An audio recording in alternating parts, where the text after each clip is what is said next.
জি প্রিয় দর্শক, 5ই আগস্ট জুলাই গণ অভ্যুত্থান দিবস পালিত হতে যাচ্ছে বাংলাদেশ কনস্যুলেট জেনারেল প্রাঙ্গণে। সংক্ষিপ্ত আকারে সে প্রোগ্রামে সর্বস্তরের নেতৃবৃন্দ, কনস্যুলেটের কর্মকর্তা কর্মচারী সব উপস্থিত আছেন। আমার সঙ্গেই থাকুন। আমরা গভীর শ্রদ্ধার সঙ্গে স্মরণ করছি জুলাই গণ অভ্যুত্থানে শাহাদত বরণকারী সকল শহীদকে। তাদেরকে জান্নাতুল ফেরদৌস নসিব করুন। তাদের শোক সন্তপ্ত পরিবারকে ধৈর্য ও উত্তম প্রতিদান দান করুন। সকল আহতকে দ্রুত সুস্থতা দান করুন এবং তাদের সকলকে যথাযথ প্রতিদান দান করুন।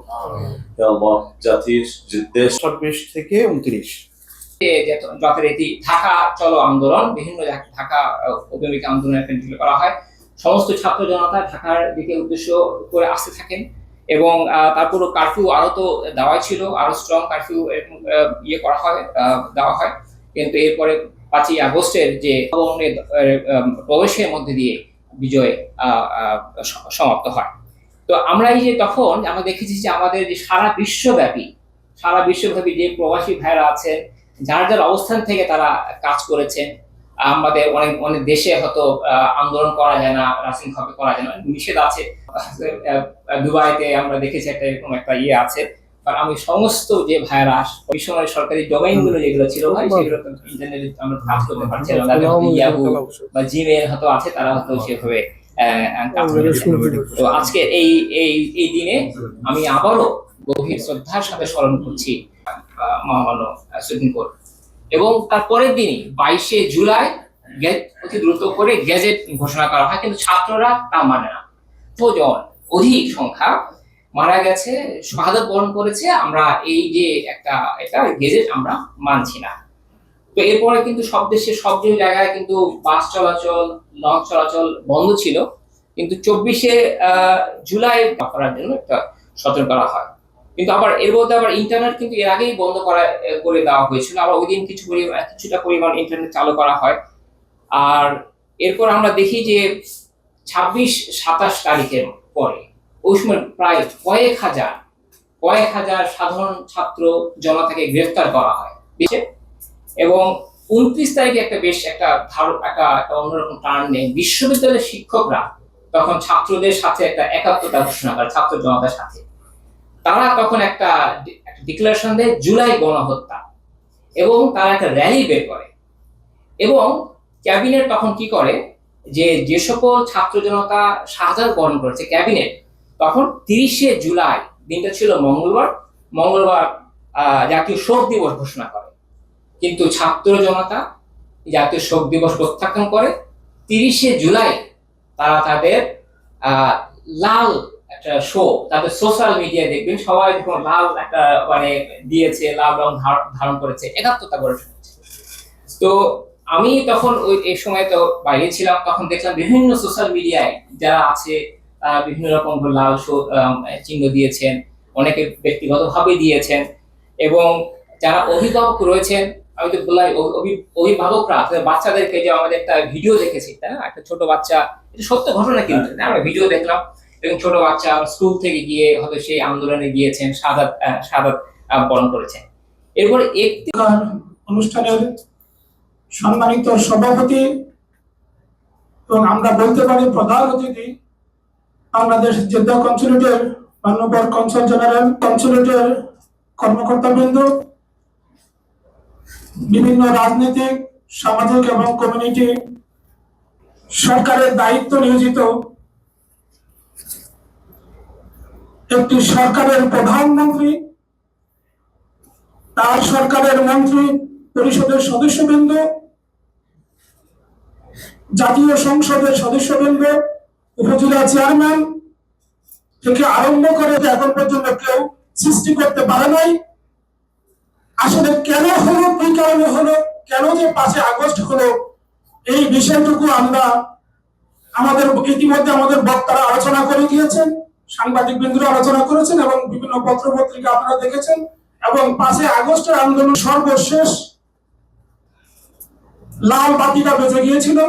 সারা পৃথিবীতে প্রবাসীরা গণতান্ত্রিক দেশগুলোতে বিভিন্ন দূতাবাস, কনস্যুলেট সকল উপস্থিত মাননীয় কনসাল জেনারেল সাহেব, উপস্থিত কনস্যুলেটের কর্মকর্তা কর্মচারীবৃন্দ, আজকে আগত বিভিন্ন রাজনৈতিক সংগঠনের নেতৃবৃন্দ এবং আমি আজকে এই গণঅভ্যুত্থানের এই দিনে শ্রদ্ধার সাথে স্মরণ করছি বহুদলীয় গণতন্ত্রের প্রবক্তা, আধুনিক বাংলায় স্থপতি শহীদ রাষ্ট্রপতি জিয়াউর রহমানকে। সেই সাথে স্মরণ করছি যিনি গণতান্ত্রিক আন্দোলন প্রতিষ্ঠার জন্য নিজ আত্মহতি দিয়েছেন বাংলাদেশের 3 বারের প্রধানমন্ত্রী বেগম খালেদা জিয়াকে। এবং এই 5 তারিখে এই আন্দোলনে যারা আন্দোলন করতে যে শহীদ হয়েছেন সেই শহীদদের এবং তাদের পরিবার পরিজন এবং তাদের চিকিৎসা চলছে এবং এখন যারা জীবিত আছেন তারা অংশগ্রহণ করছেন, সবাইকে আমি শ্রদ্ধার সাথে স্মরণ করছি। সাথে বলছে 1400 বা 1450 এই টোটাল আন্দোলনে নিহত হয়েছেন, তার মধ্যে 856 জন আমাদের লিস্টের নেতা কর্মী আত্মহতি দিয়েছেন, তাদেরকে হত্যা করা হয়েছে। আমি নিজে একটা আন্দোলনের পরে আমাদের বর্তমান প্রাইম মিনিস্টার একটি বিভাগ, প্রতিটা বিভাগে একটি টিম করেছিলেন, যারা মারা গেছেন তাদের বাড়িতে যাওয়ার জন্য, তাদের সান্ত্বনা দেওয়ার জন্য এবং তাদের আর্থিক অনুদান দেওয়ার জন্য। সেখানে আমাদের বিএনপির বর্তমান যুগ্ম মহাসচিব এমপি আমাদের সালাম ভাই এবং আমাদের বিভাগীয় সহ সাংগঠনিক সম্পাদক জেলা পরিষদ চেয়ারম্যান আমাদের সেই বরিশালের আমাদের উত্থানের 2য় বার্ষিকী উদযাপনের আজকের আয়োজনে উপস্থিত কনসোলিডেটের বিভিন্ন কর্মকর্তাবৃন্দ, বিভিন্ন রাজনৈতিক দলের নেতৃবৃন্দ, কমিউনিটি নেতৃবৃন্দ এবং সাংবাদিক ভাইরা, আসসালামু আলাইকুম। আসলে আমি ডকুমেন্টারিটা দেখতেছিলাম, দেখার পরে আই ওয়াজ সো ইমোশনাল। আমি অস্ত্রসিক্ত হয়েছিলাম এবং হয়েছি, আমার মতো অনেকে আপনার অস্ত্রসিক্ত হয়েছেন। এই ডকুমেন্টারি দেওয়ার পরে আমি এই জুলাই অভ্যুত্থানের পুরো ঘটনার ভিতরে এমন ভাবে ডুবে গেছি, এমন ভাবে মিশে গিয়েছি যে আমি কি বলবো, আই ডোন্ট নো। বিকজ আমি জুলাই অভ্যুত্থানে বাংলাদেশে ছিলাম, আমি নারায়ণগঞ্জে ছিলাম, খুরশেদ আলম খন্দকারের নেতৃত্বে ওখানে পানি বিস্কিট বিলি করার জন্য। I was stuck up in Dhaka city with my family, Motizil whole night. সেদিন হেলিকপ্টার থেকে গুলি ছুঁড়ে, সেদিন I was in Dhaka airport parking area with my family. প্রথম ছেলে ও ফিনল্যান্ডে যাবে, he was so scared যখন হেলিকপ্টারে উঠেছিল, বোধ 19 তারিখ July or something like that, I forgot the date exactly. Helicopter থেকে যখন ছোড়া গুলি হবে, বিকট শব্দ, এত শব্দ ছিল যে এয়ারপোর্টের যে সিকিউরিটি গুলি ছিল তারাও কনফিউজ ছিল, তারাও দৌড়াদৌড়ি করতেছিল। এবং মাই সান ওয়াজ সো স্কেয়ার্ড, সে আমাকে দৌড়ে দৌড়ে আমার গায়ের উপরে বমি করে দিচ্ছে। And his flight was missed, network ছিল না, সে আর যেতে পারে নাই। সেই অবস্থায় আমরা ঢাকা ব্যাক করার সময় সাধারণত মতিঝিলে ছিলাম, কারণ মতিঝিলটা তখন দেশের বাইরে আছেন, একদিন উনিও মারা যাবেন। ওয়াই উই আর সো, মানে আমরা এত স্বার্থপর হবে কেন, এত মানে হিংসুটে হবে কেন? No, let's build the country together. Tarek সাহেবের নেতৃত্বে এখন ভালো চলছে। দেখেন, উনি একটা ছোট একটা বাচ্চা শিশু রাস্তা দাঁড়াইছে, উনি পিক আপ করছে, একটা বাচ্চা দৌড়ে এসে সামনে দাঁড়ায় গেছে। মানে সমস্ত জীবন ব্যবস্থা সাধারণভাবে নিয়ে আসছে। এটা তো মেসেজ আমাদের সবার, উনি একলা পরিবর্তন হতে চলবে না। I have to change myself. আমাদের সবাইকে পরিবর্তন হতে হবে, সবাইকে সে অফিসে, ব্যাংকে, দুনিয়ার এমন করে প্রাইমারি স্কুলে, বাজারে, ঘাটে, মাঠে, হাটে, প্রত্যেকটা জায়গায় একদম পৌঁছে গেছে। এরকম একটা গার্বেজ এর মধ্যে দাঁড়ায় আমি ক্ষমতা দিচ্ছে 17 বছর পরে, ওনাকে যদি আমরা হেল্প না করে, যদি ওনাকে অসম্মান করে কথা বলি, যেখানে যে মোট সৃষ্টি করি, মানুষকে কনভিন্স করার চেষ্টা করি, বাংলাদেশে এখনো 500 টাকায় মানুষ কিনা যায়, মানুষকে নিয়ে যায়, এই দলের লোক ওই দলে, ওই দলের লোক ওই দলে, আমরা সেজে যাই, একই লোকের 3 দলের ভাগ ধরি। It's a problem. Let's work together. আমরা সবাই মিলে কাজ করি, দেশটাকে গঠি, তারপর আমরা ক্ষমতা যাই। সবাই ভালো থাকবে। সেই সীমাবদ্ধ নয়, সুদূর পরবাসে থেকেও প্রবাসী বাংলাদেশিরা সব সময় দেশের ক্রান্তি লগ্নে অগ্রণী ভূমিকা পালন করেছেন। এ পর্যায়ে জুলাই গণ অভ্যুত্থান দিবস উপলক্ষে আলোচনা আমরা আমন্ত্রণ জানাচ্ছি গণমাধ্যম কর্মীদের পক্ষ থেকে বক্তব্য উপস্থাপনের জন্য। বাংলাদেশ সরকার 21শে শ্রাবণ 1433, 5 আগস্ট 2026। বাণী। স্বাধীনতা প্রিয় ও গণতন্ত্রকামী মানুষের জন্য 5ই আগস্ট আনন্দের দিন, বিজয়ের দিন এবং গণতান্ত্রিক রাজনৈতিক অধিকার পুনঃপ্রতিষ্ঠার দিন। দীর্ঘ 1.5 দশকেরও বেশি সময় ধরে চলা এই ফ্যাসিবাদী শাসনের অবসান ঘটিয়ে আজ থেকে ঠিক 2 বছর আগে 2024 সালের 5ই আগস্ট এই দিনে দেশের বীর ছাত্র জনতা এক ঐতিহাসিক বিজয় অর্জন করে। গণ অভ্যুত্থানের মুখে ফ্যাসিস্ট সরকার দেশ ছেড়ে পালাতে বাধ্য হয়, রাহুমুক্ত হয় বাংলাদেশ। বীর ছাত্র জনতার রক্ত স্নাত এই দিনটিকে জুলাই গণ অভ্যুত্থান দিবস হিসেবে জাতীয়ভাবে উদযাপন করা হচ্ছে। 1.5 দশকের বেশি সময় ধরে ফ্যাসিবাদের পতন এবং দেশে জনগণের ভোটের অধিকার প্রতিষ্ঠার এই যে জনগণের গণতান্ত্রিক পাঠ করার জন্য বিনতে অনুরোধ জানাচ্ছি জনাব ASM সাইম, কাউন্সিলর কনসুলার। রাষ্ট্রপতি গণপ্রজাতন্ত্রী বাংলাদেশ সরকার, বঙ্গভবন, ঢাকা, 21শে শ্রাবণ 1433, 5ই আগস্ট 2026। বাণী। আজ মহান জুলাই গণ অভ্যুত্থান দিবস।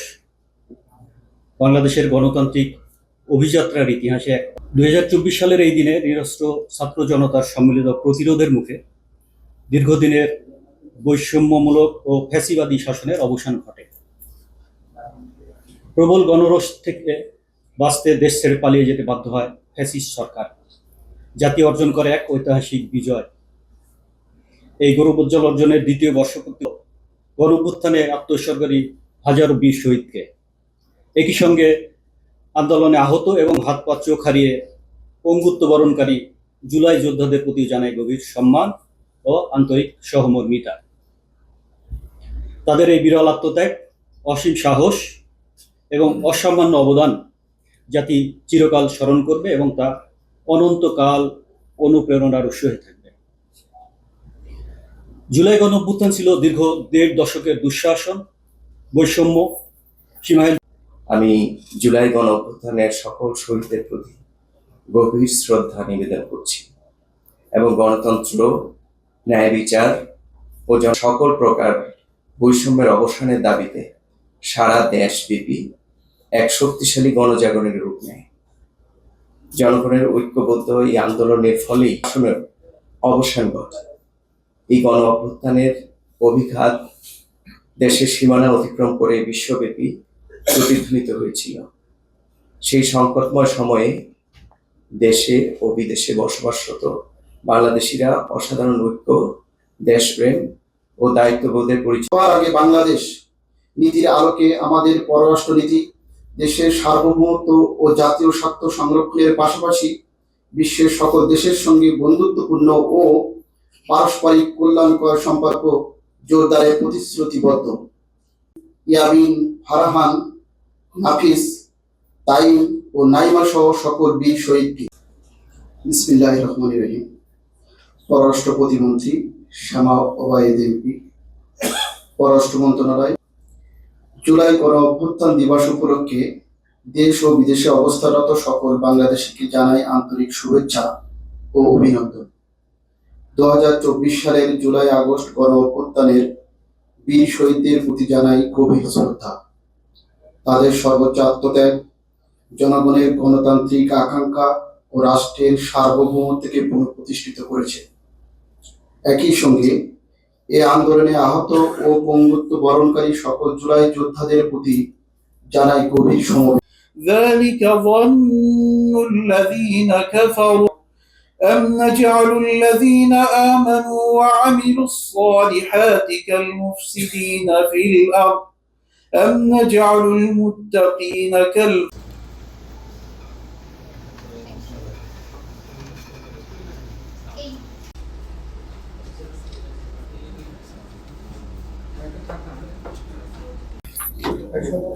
বাদ করে